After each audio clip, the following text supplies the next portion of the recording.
Is running two candidates a bit ambitious? Well, we have 4 candidates. In Dublin? In Dublin we have 2 candidates, yeah. Yes.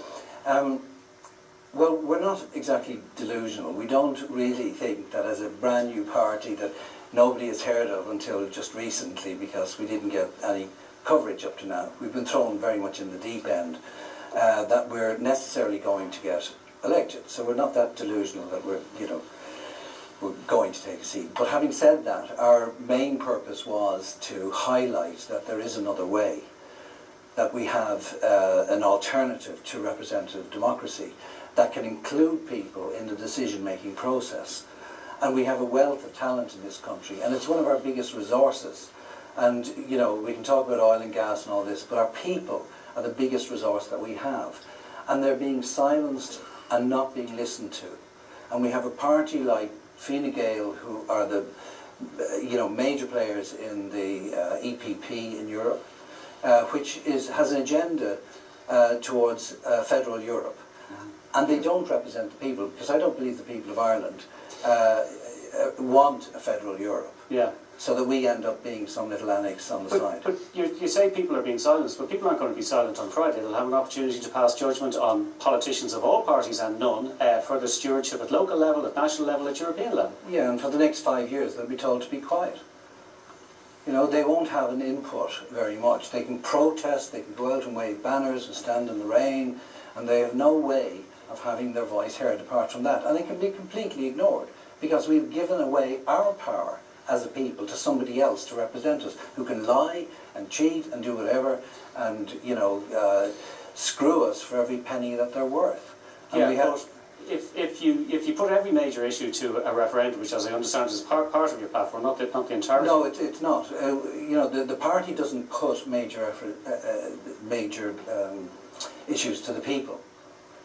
The people decide what they want to vote on. So if somebody has an issue, they can, by getting a certain number of signatures, call that. Now, Europe has something like that already.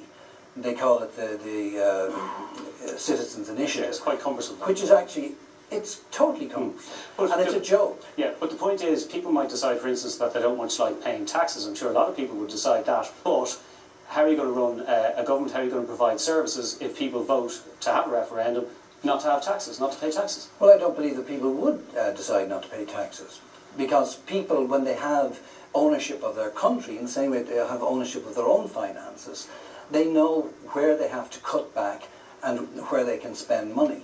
So people are pretty responsible. They're not stupid, and it's treating people as though they're idiots that has us in this situation in the first place. We are not idiots. And I'm just an ordinary person. I'm not a seasoned career politician.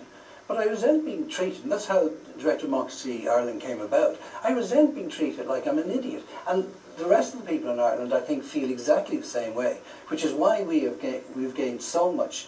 Our website crashed the other night after the party political broadcast, because people like what we're saying. We came quite close to winning the Meath East by-election as well, with no publicity and no money. You came fourth. We came fourth, but if we had got the sort of coverage that we're getting today on national television, and we had got a few extra first preference votes, we got more second preference votes than most of the other people combined. We could have won that on second preference votes. Okay. So that was without any money or any publicity. Okay. So people like this message, they want to have a say, and they want inclusion in their political future. Okay. What is one practical thing that you could do in the European Parliament to help the people of Dublin?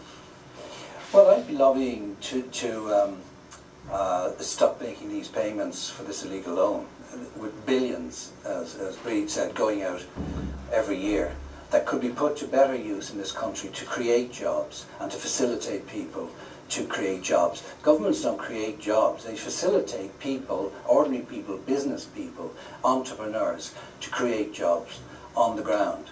So that's all they do. We're being strangled by a government that is paying back illegal debts, and we need to stop that and keep that money in the country and put it to work and get people back to work.